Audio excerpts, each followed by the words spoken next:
ఎంతోమంది ధనవంతులు కానీ చాలామంది మరణించారో, మరణించిన వారి సమాధులు మనకి కనబడుతున్నాయి. ఖాళీ సమాధి అన్నది ప్రపంచంలో యేసుక్రీస్తు ప్రభు వారి సమాధి తప్ప మరొకటి ఎవరిది కనబడదు. అందరు సమాధులు కనబడుతున్నాయి, వారందరూ సమాధిల్లో ఉన్నారో. ఖాళీ సమాధిగా కనబడుతుంది ఎవరిదంటే యేసుక్రీస్తు ప్రభుది. అంటే ఆయన ఎలా ఉన్నారని ఆలోచించాలంటే ఇప్పుడు మనం సజీవుడు, పునరుద్ధానము కలిగింది. అంటే ఆయన మరణించి మరణపు ముళ్ళును విరిచి సజీవుడై లేచాడు. అందుకే యేసునందు మనం ఏముంచాలంటే ఇప్పుడు విశ్వాసం ఉంచాలి. మన నిరీక్షణ, మన ఎదురు చూపులు ఎవరి కోసం అంటే క్రీస్తు కొరకు. నా పాపముల కొరకు రక్షకుడు నా కొరకు మరణించాడు, సిలువలో తన త్యాగాన్ని అనుభవించి నా కొరకు నలగగొట్టబడి ఆఖరికి సిలువలో తన ప్రాణాన్ని, తన ఇష్టపూర్వకముగా ప్రాణాన్ని అర్పించి బలవంతము లేకుండా యేసుక్రీస్తు ప్రభువే మన కొరకు, తన సొంత ప్రజల కొరకు తన ప్రాణాన్ని అర్పించాడు. మనములు ప్రేమించాడు, మనములు కొనుక్కున్నాడు, తన సొత్తైన ప్రజలుగా మార్చుకున్నాడు ఆయన. అలాంటి దేవుడు మనములు ప్రేమించి సమాధి చేయబడి పునరుద్ధానుడై ఈరోజు మనం ఈస్టర్ పండుగగా మనం చేసుకుంటున్నామంటే, ఆనందముతో సంతోషముతో ఉన్నామంటే అర్థం ఏంటో తెలుసా? మహనీయుడు మనందరి కొరకు చనిపోయి తిరిగి సమాధిని చీల్చుకుని బయటికి వచ్చాడు. ఆయన ఎవరు? ఇప్పుడు పునరుద్ధానుడు. అందుకే మన గురి ఎవరి మీద పెట్టాలంటే క్రీస్తు మీద ఉండాలి. మన నిరీక్షణ ఎవరి మీద ఉండాలంటే క్రీస్తు మీద ఉండాలి. అందుకే ఒకవేళ యేసుక్రీస్తు ప్రభువారు సమాధిలో నుండి బయటికి రాకపోతే ఈరోజు క్రైస్తవం అన్నదే లేదు, క్రైస్తవులే లేరు. ఇలా సమాసముగా మనము కూడుకోవలసినంత అవసరత ఉండదు.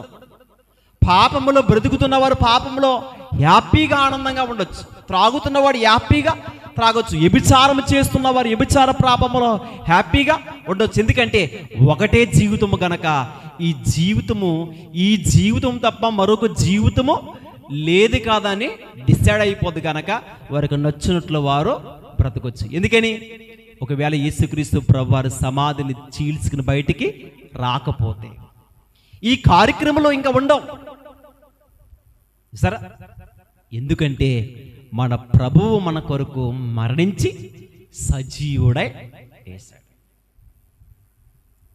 ఇప్పుడు ఆయన ఎవరంటే సజీవుడు. ఇప్పుడు మనం ఎవరిని ఆరాధిస్తున్నామంటే సజీవుడైన క్రీస్తుని మనము ఆరాధిస్తాం. ఆ రోజు ఆయన్ని శుక్రవారం నాడు ఆయన్ని సిలువ వేశారు.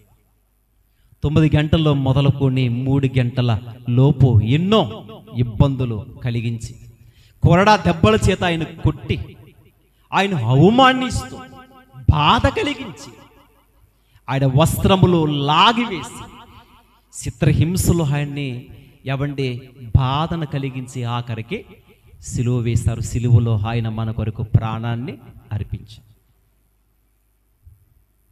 ఈలోగా విశ్రాంతి దినము రానే ఉంది. రాగానే ఒక ఆయన యేసుక్రీస్తు ప్రభువుని చేర్చుకోవడానికి, అంటే ఒక ధనవంతుడైన ఎవరైనా అది ఆయన ఒక ధనవంతుడు తన కొరకు సమాధిని తొలిపించుకున్నాడంట. ఒక గృహ లాంటిది, ఒక కొండ లాంటిది, ఒక రాతి లాంటి సమాధిని బ్రతికి ఉండగానే కొందరు ధనవంతులు ఏం చేస్తారంటే సమాధిని ముందుగానే వారు కొరకు, మనం అలాగే బ్రతుకుండగానే సమాధిని తొలిపించుకుంటామా? తొలిపించుకుంటామా? చనిపోయాకే తీసుకెళ్తారు కదా. ఆ రోజుల్లో రాతి సమాధిలుగా ఉంటున్న వాటిల్ని ధనవంతులు అన్నవారు తీసుకుంటారు. అర్మతి యేషోబు ఎవరైతే ఉన్నారో పిలాతు దగ్గరికి వెళ్ళారో, అయ్యా ఇదిగో యేసుక్రీస్తు ప్రభు వారి దేహాన్ని నాకు ఇవ్వండి. చాలామంది ఉన్నారు. ఆయన శిష్యులు అడగలేదు, తన సొంత ప్రజలు ఎవరు అడగలేదు. ఎవరు అడిగారంట? అర్మతి యేషోబు వచ్చి పిలాతు దగ్గరికి వచ్చారు. అడుగుతున్నాడు ఆయన. ఓసారి చూద్దాం మత్తయి గారు రాసిన సువార్త 27వ అధ్యాయము. చదవమ్మా. యేసు శిష్యుడుగానున్న అరిమతయి యోసేపు అను ఒక ధనవంతుడు సాయంకాలమైనప్పుడు వచ్చి పిలాతు యొద్దకు వెళ్ళి యేసు దేహమును తనకిమ్మని అడుగగా అది తనకి ఇమ్మని అడగగా పిలాతు దానిని అతనికి అప్పగించిన ఆజ్ఞాపించెను. యోసేపు ఆ దేహమును తీసుకొని శుభ్రమైన నారబట్టతో చుట్టి తాను రాతిలో తొలిపించుకొనిన కృత సమాధిలో దాన్ని ఉంచి సమాధి ద్వారమునకు పెద్ద రాయి పొర్లించి వెళ్ళిపోయాను. చాలండి. ఇప్పుడు ఏమైంది? ఈ అరిమతయి యోసేపు అన్న ఆయన తన కొరకు సిద్ధపరచుకున్న సమాధి, అంటే ఆ సమాధిని ఇంతకు ముందు ఎవరు పాతి పెట్టలేదు. అది క్రొత్తది. ఆ క్రొత్త సమాధిలో యేసుక్రీస్తు ప్రభువుని దాంట్లో భద్రపరిచారు. ఇదంతా అయిపోయింది. చాలామంది పరిసయ్యులు, ప్రధాన యాజకులు సందడితో ఉన్నారు. యేసును ఏదో విధంగా మనం ఏం చేసాం? సిలువ వేసాం. ఆఖరికి ఆయన్ని సమాధిలోనికి భద్రపరచమని సంతోషంతో ఉన్నారు. కానీ వీళ్ళకి ఒక డౌట్ ఉంది. భూమి మీద ఉంటున్నప్పుడు ఇదిగో క్రీస్తు అనే ఆ రక్షకుడు ఒక మాట అన్నాడు. ఆయన ఏమన్నాడు తెలుసా? ఇదిగో 3వ రోజున నేను లెగిస్తాను అని ఒక మాట చెప్పాడు ఆయన అని భయం అన్నది వాళ్ళకు పుట్టింది. ఈ సందర్భాలు ఎప్పుడైనా చదవరా? ఒకసారి వెళ్దాం, ఒకసారి చూద్దాం. మత్తయి సువార్త 27వ అధ్యాయము 62 నుంచి చూడండి. మరునాడు అనగా దినము వరకు మరుసటి దినమున ప్రధాన యాజకులను పరిసయ్యులను పిలాతునొద్దకు కూడి వచ్చి, అయ్యా ఆ వంచకుడు సజీవుడై ఏమని మాట్లాడుతున్నారండి యేసు ప్రభుని? ఆ వంచకుడు అంటే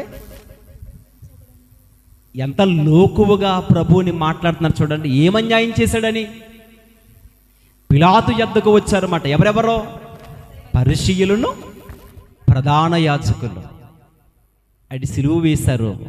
ఆఖరికి తర్వాత సమాధిని కూడా చేర్చారు. అయితే ఒక మాట వారికి జ్ఞాపకం ఉందంట. ఏమని జ్ఞాపకం ఉంది? అయ్యా ఆ వంచకుడు సజీవుడై ఉన్నప్పుడు 3 దినములైన తరువాత నేను లేచెదనని చెప్పినది మాకు జ్ఞాపకము.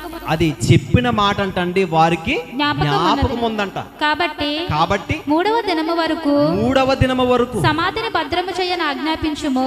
వారి శిష్యులు వచ్చి వారిని ఎత్తుకుని పోయి ఆయన మృతుల్లో నుండి లేచినని ప్రజలతో చెప్పుదురేమో. అప్పుడు మొదటి వంచన కంటే కడపటి వంచన మరి చెడ్డదై ఉండునని చెప్పిరి. చాలండి. ఇప్పుడు ఏం చేస్తున్నారు తెలుసా? యేసుక్రీస్తు ప్రభువారు ఆయన సమాధిని ఇంకా భద్రం చేయాలి. ఎందుకంటే ఆ వంచకుడు అని మాట్లాడుతున్నారు యేసు ప్రభుని. ఎంత లోకువగా, ఎంత కించపరుస్తున్నారు. ఎవరికి ఏమన్యాయం చేశాడు ఆయన? వారు ఏమైనా దోచుకున్నాడు ఆయన? లేదా వారి దగ్గరది ఏమైనా లాక్కున్నాడు ఆయన? లేదే.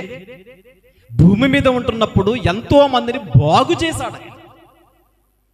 రోగిలుగా ఉన్న వారిని స్వస్థపరిచాడు, ఆదరించాడు కదా, ధైర్యపరిచాడు. అలాంటి ప్రభువుని వారు ఎలాంటి మాటలు మాట్లాడుతున్నారంటే ఆ వంశకుడు అని మాట్లాడుతూ, ఏమండి, సజీవుడై ఉన్నప్పుడు 3 దినములైన తర్వాత నేను లేచిదనని చెప్పినది మాకు జ్ఞాపకం ఉన్నది. కాబట్టి 3వ దినము వరకు సమాధిని భద్రము చేయాలని ఆజ్ఞాపు ఎవరి దగ్గరికి వచ్చారు? వీళ్ళు పిలాతు గారి దగ్గరికి వచ్చారు. అంటే 3వ దినాన్ని లెగిస్తానని చెప్పాడు కదా ఆయన. లెగనవ్వకోకుండా మేము చాలా భద్రముగా కాస్తాము, మాకు కొందరు సైనికులు మాకు కావాలి. ఆల్రెడీ పిలాతు గారు సమాధి చుట్టూ చాలా మంది రోమీలు ఎంతో మంది ఉన్నారు. చాలా భద్రముగా సమాధిని కాపాడుతున్నారు. దానికి ఒక సీలేశారు, ఒక ముద్ర వేశారు. దాన్ని ఎవరో టచ్ చేయకూడదు. వేస్తే సిలువుకి ఇప్పుడు ఎవరెక్కుతారు? ఎవరైతే దాన్ని ముట్టుకున్నారో, ఎవరైతే ఆ బండని ద్రొల్లాలని గెంటాలని ఒక ఆలోచన వచ్చినా కానీ పిలాతు గారు ఏం చేస్తారు? మరలాలనే అది సిలువే అంతడమాట. అందుకే చాలా జాగ్రత్తగా ఉండాలి. ఇంత బందోబస్తుతో ఉంటూ ఎంతో మంది సైనికులు ఉన్నారు. అయినా ఈ సైనికులు కాకుండా ఇంకా చాలా మంది సైనికులు మాకు కావాలని పిలాతు గారు దగ్గరికి వచ్చారు. మక్కలు 3వ దినాన్ని లెగిస్తానని చెప్పిన సంగతి మాకు జ్ఞాపకం ఉంది. కనుక మాకు కొందరిని ఆ సమాధిని భద్రం చేయడానికి కొంతమందిని మాకు పంపించు అని అడగానే పిలాతు గారు, ఇదిగో మీకు ఎంతమంది కావాలో అంతమందిని తీసుకెళ్ళండి. కింద మాట చూడండి. అందుకు పిలాతు, కావిలి వారు ఉన్నారు కదా, మీరు వెళ్ళి చూడండి, మీకు చేతనైన మట్టుకు సమాధిని భద్రమ చెయ్యండి అని చెప్పాను. వారితో చెప్పి ఏమన్నారటండి? మీకు చేతనత్త మట్టుకు ఎంతమంది అయితే ఈ కావలి వారు ఉన్నారో వీళ్ళందరం తీసుకువెళ్ళి ఆ సమాధిని మీరు ఏం చెయ్యాలి? భద్రం చేశారు. భద్రం చేయగానే ఏవండి, జాగ్రత్తగా ఒకసారి ఆలోచించండి. ఇలాగా భద్రమ చేస్తూ ఉండగానే 3వ దినము రాగానే, అంటే ఆదివారము తెల్లవారుచుండగా వెంటనే యేసుక్రీస్తు ప్రభువారు సజీవంటే దేవదూత ఆ బండని ద్రొల్లింపునప్పుడు సజీవుడైన క్రీస్తు బయటికి రావడం జరిగింది. ఇప్పుడు ఆ సందర్భంగా చదువుకుందాము సార్. చూడండి 28వ అధ్యాయము. విశ్రాంతి దినము గడిచిపోయిన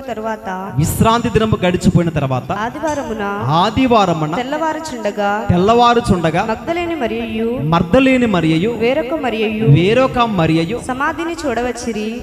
ఇదిగో ప్రభువు దూత పరలోకము నుండి దిగి వచ్చి రాయి పొర్లించి దాని మీద కూర్చుండెను. అప్పుడు మహాభూకంపము కలిగెను. ఆ దూత స్వరూపము మెరుపువలె నుండెను. అతని వస్త్రము హిమమంత తెల్లగా ఉండెను. అతనికి భయపడుట వలన కావలి వారు వనికి చచ్చిన వారి వలె నుండిరి. దూత ఆ స్త్రీలను చూచి 6వ వచనం, ఆయన ఇక్కడ లేడు, తాను చెప్పునట్టే ఆయన లేచి ఉన్నాడు. రండి ప్రభు పండుకొనిన స్థలము చూచి త్వరగా వెళ్లి ఆయన మృతులలో నుండి లేచి ఉన్నాడని ఆయన శిష్యులకు తెలియజేయుడి. ఇదిగో ఆయన గలిలయలోనికి మీకు ముందుగా వెళ్ళుచున్నాడు. అక్కడ మీరు ఆయనను చూతురు. ఇదిగో మీతో చెప్పితిన నేను. చాలండి. ఇప్పుడు చూడండి, ఆయన చెప్పున్నట్లే ఇప్పుడు ఎవరైనా లేచారు కదా, లెగగానే వెంటనే కావలి వారికి, తర్వాత ప్రధాన యాజకులకి, ఈ పరిచయులందరికీ కంగారు వచ్చేసింది. ఇప్పుడు ఇదిగో కావలి వారితో చెప్తున్న మాట ఏంటంటే, ఇదిగో మీరు ఎవరు ప్రజలకి ఇక్కడ జరుగుతున్నది ఏమీ చెప్పకండి. ఒక అబద్ధాన్ని సృష్టించాలి. ఒక అబద్ధాన్ని అంటే ఆయన సజీవుడై లేకుండా, ఇదిగో ఆయన శిష్యులు ఎవరైతే ఉన్నారో ఆ సమాధి, ఆ బండరాయిని ద్రొల్లించి యేసుప్రభుని తీసుకెళ్ళిపోయారు దొంగసాటుగా అని ఈ మాటలో ప్రజలకి తెలియాలి అని ఈ మాయ మాటలు చెప్పాలని కూడా అవసరమైతే వారికంటే కొంచెం ధనాన్ని కూడా, ద్రవ్యాన్ని అంటే డబ్బు ఎంత ఇచ్చారో తెలియదు, చాలా ఇచ్చారంట. ఎంత ఇచ్చారో అని ఇక్కడ రాయబడలేదు, కానీ చాలా ద్రవ్యం ఇచ్చి ఏం చేశారంటే ఆ మాట కూడా చూద్దాం. అక్కడ ఉంది, ఇంకా పైనుంచి చదవండి 11వ వచనం నుంచి. వారు వెళ్ళుచుండగా కావలి వారిలో కొందరు పట్టణములోనికి వచ్చి జరిగిన సంగతులన్నిటినీ ప్రధాన యాజకులతో చెప్పిరి.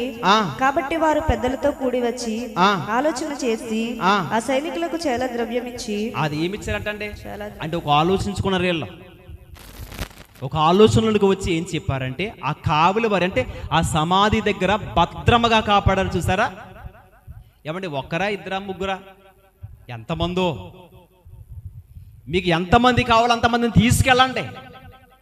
భద్రమగా ఆ సమాధిని మీరు ఆల్రెడీ దానికి సంఖ్యలతో బంధింపబడి చేశారో, దానికి ముద్ర వేస్తారు. పెద్ద రాయి అంటుంది, అది పెద్ద రాయి. అది 2, 3, 10 మంది, ఎక్కడ ఒక 50 మంది అలా వెళ్ళిపోయేది కాదు. అది అలాంటి టైంలోనంట అంటే మీరు చెప్పాలి. ఎలా చెప్పాలన్నారో ఇదిగో మేము నిద్రపోతున్నాము సమాధి దగ్గర. అప్పుడు ఆయన శిష్యులు వచ్చారు. ఆయన శిష్యులు వచ్చి ఏం చేశారు?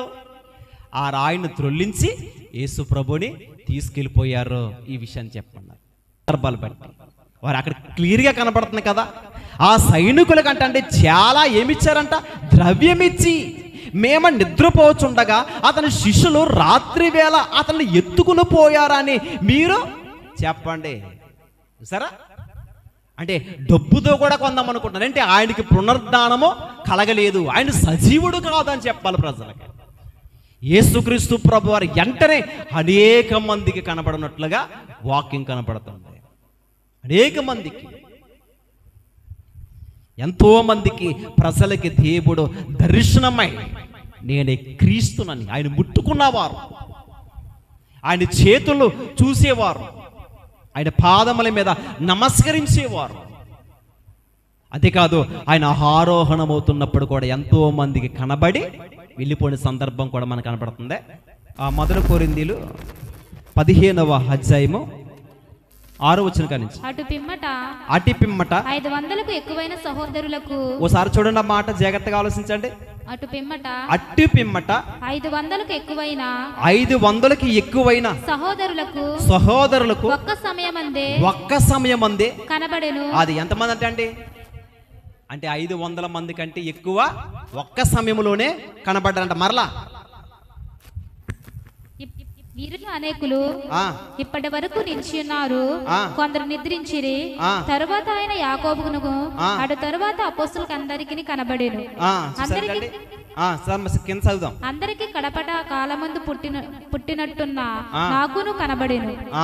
ఏలయనగా నేను అపోస్తలందరిలో తక్కువవాడను, దేవుని సంఘమును హింసించినందున అపోస్తలు అనబడుటకు యోగ్యుడను కాను. చూడండి, ఇది ఎవరు సాక్ష్యం ఇస్తున్నారో? అది పౌలు గారు సాక్ష్యం ఇస్తున్నారు. అంటే ఆయన ఎవరంటే సజీవుడని. ఆయన నాకు కూడా ఒకసారి ప్రత్యక్షం ఇవ్వడని. ఇప్పుడు ఏ సమయంలో అది దమస్కు పట్టణములో సంఘాన్ని హింసిస్తుంటే, యేసుప్రభుని ఆరాధిస్తున్న పిల్లల్ని బాధ కలిగించే సమయంలో యేసుక్రీస్తు ప్రభు వారు సజీవుడై ఉండి ఆయనతో మాట్లాడారు. సొబులా నువ్వు నన్ను ఎందుకు హింసిస్తున్నావు అని ఇలా మాట్లాడగానే నువ్వు ఎవరివి అని అడిగినప్పుడు అప్పుడు గ్రహించారు. తనకు ఆలోచన ఏంటి తెలుసా?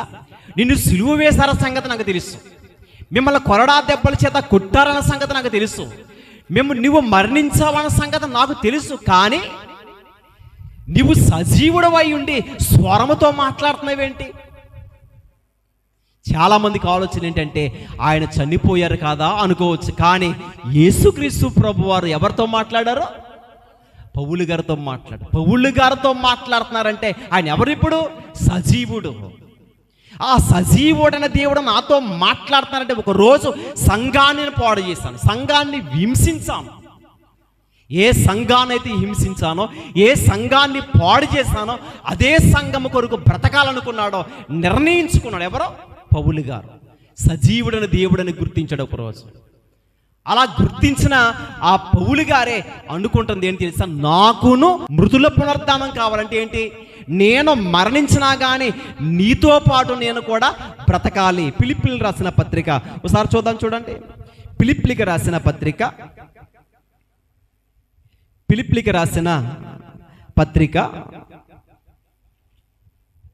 3వ అధ్యాయము 10వ వచనం. ఆ మాట చూడండి. ఏ విధమ చేతనైనను మృతులలో నుండి నాకు పునరుద్ధానము కలగవలనని ఆయన మరణ విషయంలో సమాన అనుభవము గలవాడనై ఆయనను ఆయన పునరుద్ధాన బలమును ఎరుగు నిమిత్తము ఆయన శ్రమలలో పాలివాడవుట ఎట్టిదో ఎరుగు నిమిత్తము సమస్తమును నష్టపరుచుకుని వాటిని పెంటతో సమానముగా ఎంచుచున్నాను. ఎలా ఎంచుతున్నాడంట? పెంటతో సమానముగా ఎంచుతున్నాడంట. పెంటతో సమానముగా అంటే దానికి ఏం కలిగింది? ఈ భూమి మీద నాకు ప్రభువు తప్ప మరొక జీవితం నాకు వద్దు, యేసు ప్రభు కొరకు నేను బ్రతికితే అంటున్నాడు. ఏ విధమ చేతనైనను మృతులలో నుండి నాకు పునరుద్ధానము కావాలి. అంటే ఏంటి? నేను మరణిస్తే మరొక జీవితం నాకు కావాలని పౌలు గారు డిసైడ్ అయిపోయాడు. ఇలా అంటూ ఇప్పుడు ఇక్కడికి రండి. కొరింథీయులకు రాసిన మొదటి పత్రిక 15వ అధ్యాయము. కొరింథీయులకు రాసిన మొదటి పత్రిక 15వ అధ్యాయము 12వ వచనం కానించి ఒకసారి చదువుకుందాం. క్రీస్తు ఏమంటున్నారు? క్రీస్తు మృతులలో నుండి లేపబడిన ఎడల ఉన్నాడని ప్రకటింపబడుచుండగా మీలో కొందరు మృతుల పునరుద్ధానము లేదని ఎట్లు చెప్పుచున్నారు. ఏమంటున్నారంటే చాలా మంది ప్రజలు, మృతుల పునరుద్ధానం ఆయన ఏం చెప్తున్నాడు? క్రీస్తు మృతులలో నుండి లేపబడిన ఎడల ప్రకటింపబడుచుండగా మీలో కొందరు మృతుల పునరుద్ధానము లేదని ఎట్లు చెప్పుచున్నారు. అంటే యేసుక్రీస్తు ప్రభువారు ఇప్పుడు ఏమై ఉన్నారో? లేపబడి ఉన్నాడు కదా. మీరేమనుకుంటున్నారో? మృతుల పునరుద్ధానము లేదని మీలో చాలా మంది ఆలోచనలో ఉన్నారో అని చెప్పి 13వ వచనంలో మాట్లాడుతున్నాడు ఆయన. మృతుల పునరుద్ధానము లేని ఎడల క్రీస్తు కూడా లేపబడి ఉండలేదు. మరియు క్రీస్తు లేపబడి ఉండని ఎడల మేము చేయు ప్రకటన వ్యర్థమే, మీ విశ్వాసమును వ్యర్థమే. దేవుడు క్రీస్తును లేపెనని ఆయనను గూర్చి మేము సాక్ష్యము చెప్పి ఉన్నాము కదా. మృతులు లేపబడిన ఎడల దేవుడు ఆయనను లేపలేదు గనుక మేమును దేవుని విషయమై అబద్ధపు సాక్షులుగా అగపడుచున్నాము. మృతులు లేపబడిన ఎడల క్రీస్తు కూడా లేపబడలేదు. క్రీస్తు లేపబడిన ఎడల మీ విశ్వాసము వ్యర్థమే, మీరింకను మీ పాపములోనే ఉన్నారు. చాలండి. చూసారా? అంటే యేసుక్రీస్తు ప్రభువారు ఒకవేళ సమాధిలో నుండి బయటికి రాకపోతే మీరు ఎంత విశ్వాసం చేసినా కానీ ఆ విశ్వాసం వ్యర్థమే. మీరు చేసే భక్తి వ్యర్థమే. ఇంకా భక్తి చేయవలసినంత అవసరత లేదు. ఎందుకంటే మనల్ని రక్షించే నాథుడే లేడు, మరొక జీవితమే లేదు. మరి ఎప్పుడు వచ్చింది ఆ జీవితం మనకే? ఆయన ఎప్పుడైతే పునరుద్ధానుడై సజీవుడై లెగిశాడంటే, ఆయన చనిపోయి బ్రతికాడంటే మనము కూడా చనిపోయినా బ్రతుకుతాం. ఈ నిరీక్షణ, ఈ ఎదురుచూపు, ఈ ప్రయాస ఏంటంటే ఏదో ఒక దినాన్ని మనము కూడా మరణిస్తాం. మరణించాం కదా, ఇక జీవితం అయిపోయింది కదా అనుకుంటే పొరపాటు. మరొక జీవితం కోసం మనం బ్రతకాలి. అందుకే ఈ ప్రయాస. మరొక బ్రతుకు కొరకు మనం ప్రయాసపడాలి. ఈ జీవితమే, ఈ లోకమే, ఇంకా మరొక జీవితం లేదు అనుకున్నాం అనుకోండి, ఈ భూమి మీద మనకు కావలసిన ఎంజాయ్ అంతా చేయొచ్చు. తెలుసండి? అవునా కాదా? చాలామంది అంటారు కదా, బ్రతికినంత కాలము హ్యాపీగా బ్రతికి చనిపోవాలంటారు. బ్రతికినంత కాలం అంటే ఇదే బ్రతుకు అనుకుంటారు చాలామంది. ఇదే జీవితం అనుకుంటారు. అంటే ఇదే బ్రతుకు, ఇదే జీవితం అనుకుంటే కనుక ఆఖరికి ఏమవుతుంది పరిస్థితి? ఏమవుతుంది? అందుకే దేవుడు లేడని బుద్ధిహీనులు విస్తారముగా మాట్లాడుదురు. దేవుడు లేడని బుద్ధిహీనులు విస్తారముగా మాట్లాడుదురు అని చెప్పి నరుడు చనిపోయిన తర్వాత ఏమి జరుగునో ఎవరు తెలియపరుచుదురు కదా.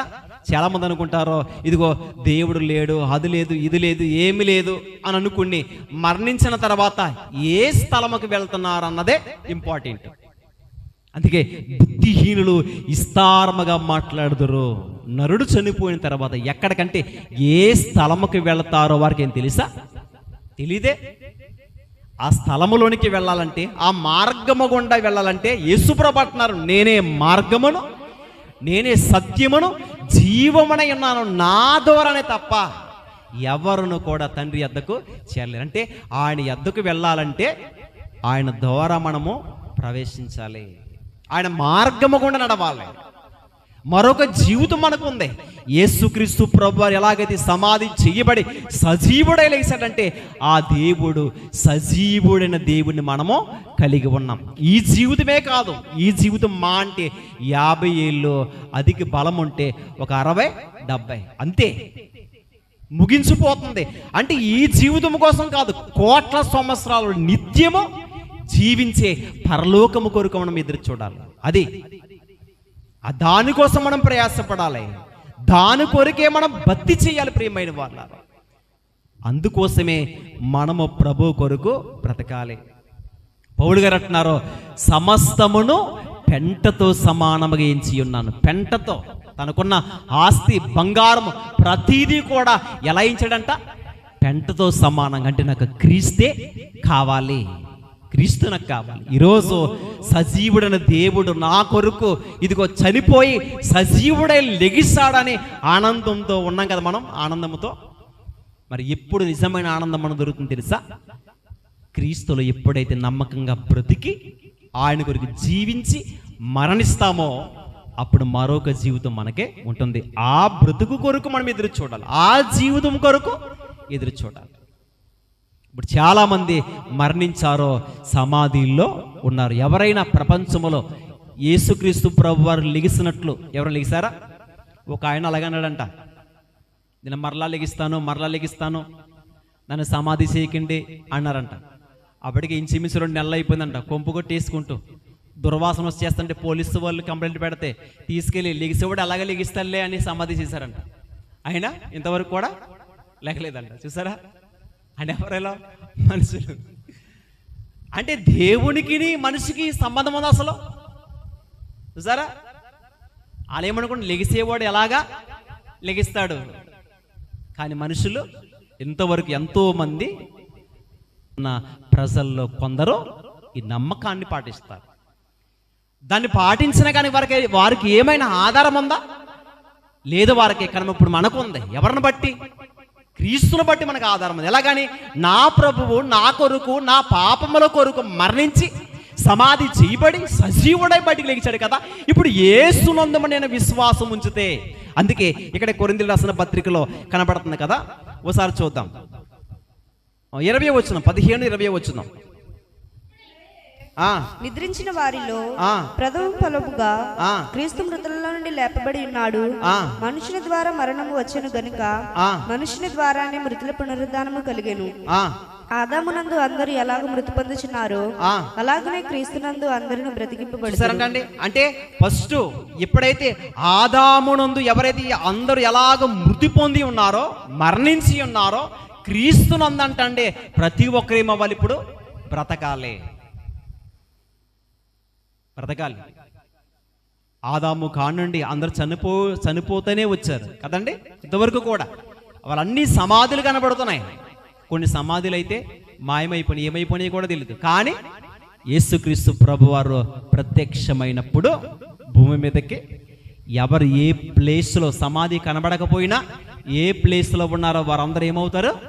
ఖచ్చితంగా లేకవలసిందే. దేవుని కొరకు బ్రతకలేని వారు లెగిస్తారంట, బ్రతికిన వారు కూడా లెగిస్తారో. ఎవడి దీనికోసం ఒకసారి సందర్భం చెప్పాను, గుర్తుందో లేదో. చనిపోతే బ్రతుకుందా దానికోసం చెప్పాను. వారి శరీరాలు ఎలాగొస్తాయి, కాలిపోయినా పాతి పెట్టిన వారి శరీరాలు ఎలాగొస్తాయో కూడా ఎన్నో విషయాలు మీతో మాట్లాడడం జరిగింది. ఒకవేళ సముద్రంలో కలిసిపోయినా కానీ, మిస్ అయిపోయినా కానీ, కాలిపోయామనుకోండి బూడిదేమైపోద్ది.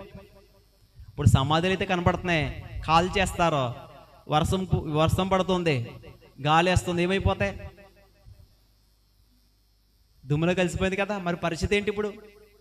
వాళ్ళ శరీరాన్ని ఎక్కడికి తెద్దాం? అది అంటే ఆ సమయానికి ఎక్కడ కలిసిపోయిందో అన్నీ ఆ సమయానికి వచ్చేస్తాయి. ఎప్పుడు అనుకుంటున్నారో? క్రీస్తు న్యాయపీఠ మీదట ప్రతి ఒక్కరూ అది పాపము చేసేవారు కానీ దేవుని కొరకు బ్రతికేవారు కూడా బ్రతికితారంట. కానీ తర్వాత ఏం జరుగుతుంది? క్రీస్తు న్యాయపీఠ మీదట అందరూ ప్రత్యక్షం అవ్వాలి, అప్పుడు తీర్పు జరుగుతుంది. ఆ తీర్పులో ఒక గుంపుని ఒక పక్క, మరొక గుంపుని మరొక పక్క. అప్పుడు డిసైడ్ అవుతారు ఎక్కడ ఎవరు ఏ ప్లేస్కి వెళ్ళాలో. అప్పుడు మాట అంతవరకు ఖచ్చితంగా పాపం చేసేవారు కూడా బ్రతుకుతారంట, అక్కడ నిలబడాలి. అప్పుడు తీర్పు జరుగుతుంది. ఏదో మనం ఏమి కాకుండా వెళ్ళిపోయి ఎక్కడికి అయిపోం. అందుకే ఈ ఆత్మ దేవుడు మనకి ఇచ్చినప్పుడు చాలా జాగ్రత్త కలిగి, సజీవుడైన దేవుణ్ణి మనము కలిగి ఉన్నప్పుడు ఆ సజీవుడి కొరకు ఎలా బ్రతకాలంటే మనము కూడా యథార్థవంతులుగా బ్రతికి ప్రభు కొరకు మనం మరణించినా కానీ మరొక జీవితం మనకే ఉంది. పౌలు గారు అదే అంటున్నారు. ఏమని? ఏ విధమ చేతనైనాను, ఏ విధంగా అయినా సరే నాకు ఏం కావాలనుకున్నాడు ఆయన? మృతుల పునరుద్ధానం. అంటే నేను చనిపోస్తే నేను కూడా బ్రతకాలి, అలాంటి భాగ్యము కొరకు నేను ఎదురు చూస్తున్నానని పౌలు గారు చెప్పారు. మరి ఈరోజు మనం ఏదైనా వస్తువు కావాలనుకో మనం ఏ విధంగానే సరే కొనుక్కోవాలంటాం, అవునా కదా? అంటే దాన్ని కొనుక్కున్నంత వరకు మనం సాధించాం. ఒక మొబైల్ ఫోన్ కావాలనుకోండి, ఖచ్చితంగా అది కొనుక్కోవాలి. ఒక డ్రెస్ నాకు అది ఇష్టమైంది, అది ఖచ్చితంగా నాకు కావాలి, ఏ విధంగానే సరే అనుకుంటాం. కానీ పౌలు గారి గురించి తెలుసా? ఏ విధంగా అయినా సరే నాకు మృతుల పునరుద్ధానం కావాలనుకున్నాడు ఆయన. మరి ఈరోజు మనం కూడా అలాంటి ఆలోచనలకు మనకు రావాలి. ఏమని? సజీవుడైన దేవుడు నా కొరకు సమాధి చేయబడే సజీవుడై బయటకు వచ్చారు కదా. మరి ఆ సజీవుడైన దేవుడిని కలిగి ఉన్న మనం మరణించిన మరొక జీవితం కొరకు మనం కూడా ఎదురు చూడాలి. అందుకే మనల్ని బ్రతికించడానికి, ఒకరోజు పాపములో ఉన్న వారిని రక్షించడానికి రక్షకుడిగా వచ్చారో, పాపముల కొరకు మన కొరకు చనిపోయి సమాధి చేపట్టాడు. ఇప్పుడు వచ్చేది ఆయన కొరకు యథార్థవంతులుగా భక్తిలో ఎవరైతే బ్రతుకుతారో అలాంటి వారిని తీసుకుని రావడానికి మరలా మనల్ని తీసుకుని వెళ్తారు. ఏ రీతిగా క్రీస్తు ఆరోహణం అవ్వారో అదే రీతిగా వస్తారు. అందుకే భక్తి కాపాడుకుని, విశ్వాసంకులు కాపాడుకుని ప్రభువు రాకడకు మనం అందరం సిద్ధపడదాం. ప్రార్థన చేసుకుందాం. ప్రతి ఒక్కరు ప్రార్థనలో ఏకీపించి